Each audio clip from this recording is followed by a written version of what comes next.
ठीक है। First video में यहाँ तक तो कंप्लीट कर दिया, तो उसके बाद जो नेक्स्ट पार्ट है वो डाटा निकलने के बाद हमको करना पड़ता है कंट्रोल F। कंट्रोल F करने के बाद ये लिख के आता है यहाँ पर फाइंड एंड रिप्लेस। इसमें क्या होता है, कंट्रोल F करने के बाद जो भी हमारा डाटा निकला हुआ होता है उसमें से हमें जो कुछ डाटा गलत निकला हुआ होता है या कुछ ऑर्गेनाइजेशन का निकला हुआ होता है, गवर्नमेंट का निकला हुआ होता है, वो हमको इसमें से रिमूव करना होता है। तो उसके लिए कुछ कीवर्ड्स हैं जो हम यूज़ करते हैं। पहला है .org। .org पे करने के बाद हमें फाइंड ऑल करना होता है। ये डाटा जो है मैंने ऑलरेडी फ़िल्टर कर रखा है, मैं आपको बता देता हूँ कि किस तरीके से करना है। .org पे करने के बाद फाइंड ऑल करना होता है। फाइंड ऑल करने के बाद एक जैसे ये है .ca करने के बाद फाइंड ऑल कर दिया। अब इसमें जो .ca में निकल कर आ रहा है, यहाँ पे आ रहा है 1339 डाटा। इसी प्रकार से हमें जो भी डाटा यहाँ पे निकल के आता है उसके बाद हमें करना पड़ता है कंट्रोल ए। कंट्रोल ए जो की यूज़ करते हैं वो मतलब करते हैं सभी को सेलेक्ट करने के लिए। कंट्रोल ए कर दिया, उसके बाद यहाँ पे हमने इसको काट दिया है। फिर नेक्स्ट की होता है हमारा कंट्रोल और माइनस दोनों एक साथ करने हैं। उसके बाद इस प्रकार का एक टैब खुल के आएगा, उस पर जो दिया होता है एंटर रो पे हमें लाना है। यहाँ से एंटर रो पे लेकर आके और फिर हमको मार देना है एंटर। एंटर मारने के बाद जितना भी जो ख़राब डाटा होता है वो हमारा कट जाता है। इसी प्रकार से करीब 15 से 20 कीवर्ड्स होते हैं जो हमें बार बार यूज़ करने होते हैं। जैसे .ca है, .nz है। .nz मतलब होता है न्यूजीलैंड। .nz न्यूजीलैंड का डाटा हो गया। इसी प्रकार .au हमें बेसिकली जो होता है 4 कंट्रियों का डाटा निकाल इसमें रखना होता है। कनाडा, UK, US और कनाडा, USA, UK, ऑस्ट्रेलिया, 4 कंट्रियों पर काम करना होता है। बाकी जो भी डाटा निकला है वो हमें निकाल देना है। ये डाटा का हो गया। उसके बाद हमें कंट्रोल S कर दिया जितना भी डाटा हो गया। अब नेक्स्ट स्टेप जो हमारा होता है, हमने यहाँ पर क्रोम पे जाके ओपन करा। अब हम क्रोम को ओपन करते हैं तो हमारी जो डिफरेंट आईडीज़ होती हैं, जैसे याहू हो गई, आउटलुक हो गई, इन्फो हो गई, जीमेल हो गई। तो हमें पहले हम आउटलुक के आईडियों पे काम करते हैं। तो सबसे पहले ये ओपन करते हैं, कर दे। हाँ, उसके बाद क्या होता है कि हमें यहाँ डालना होता है outlook.com। outlook.com डालने के बाद हमने एंटर कर दिया यहाँ पे।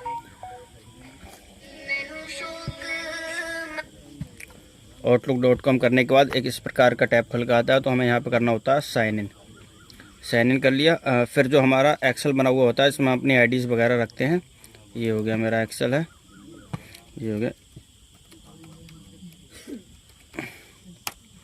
इस प्रकार से। फिर हमें आउटलुक की आईडीज़ होती है, जो भी आईडी हमें यहाँ पे खोलना होता है हमने आईडी यहाँ से कॉपी करी, यहाँ पे लाके रख दी। फिर नेक्स्ट प्रोसेस होता है, इसका पासवर्ड रखा, आईडी पे यहाँ पर रख दिया। ये आईडी हमारी ओपन होकर आ गई। ओपन होने के बाद हमें इस पर मेल लगाना होता है। तो सबसे पहले हम जाते हैं न्यू मेल पे।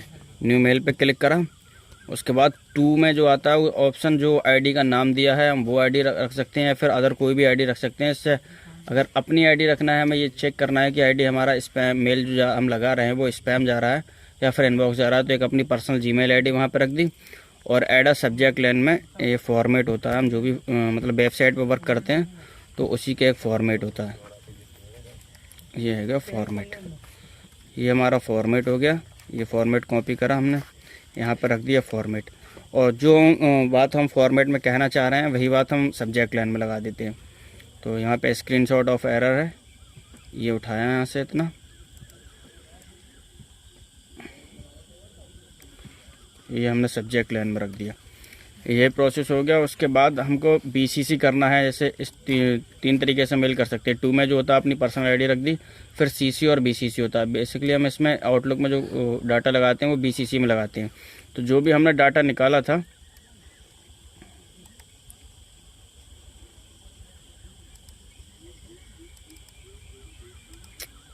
यहाँ पे, जो भी हमने डाटा निकाला था, फर्स्ट जब हमारी न्यू आईडी होती है तब तो हम 5-5 और 6-6 का मेल लगाते हैं फर्स्ट टाइम आउटलुक की आईडी में। जब एक बार हम रनिंग में आ जाती हैं आईडी तो उसके बाद हम 95 के 5 स्लॉट लगाते हैं। हमने यहाँ से 95 का कॉपी करा, यहाँ पे 95 का डाटा कॉपी करने के बाद कंट्रोल सी करा, कंट्रोल सी के बाद अल्ट टैब दबाया, अल्ट टैब दबाने के बाद BCC में जाकर कंट्रोल भी कर दिया। अब जो भी हमारा जो हमने मेल निकाला था 95 का, वो यहाँ पे मेल रख दिया। उसके बाद हमने कर दिया सेंड। एक आईडी पर आउटलुक की 500 का मेल लगता है और 95 के हम 5 मेल लगाते हैं। इसी प्रकार हमने सेंड आइटम में जाकर देख लिया कि हमारा मेल गया है ना गया है। ये लिख के आ गया टुडे, हमारा ये मेल चला गया है आज।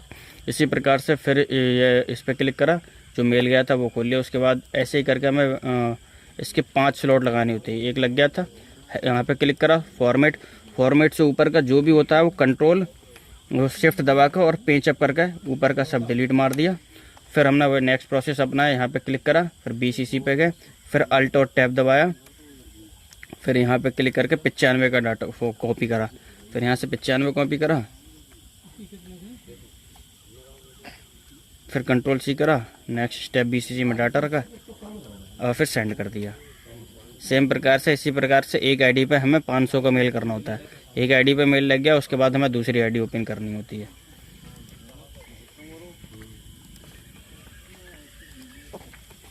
शिफ्ट, पेंचअप, बैक स्पेस और फिर BCC पे क्लिक करा, फिर अल्ट और टैब दबाया, फिर यहाँ से 95 को कॉपी करा,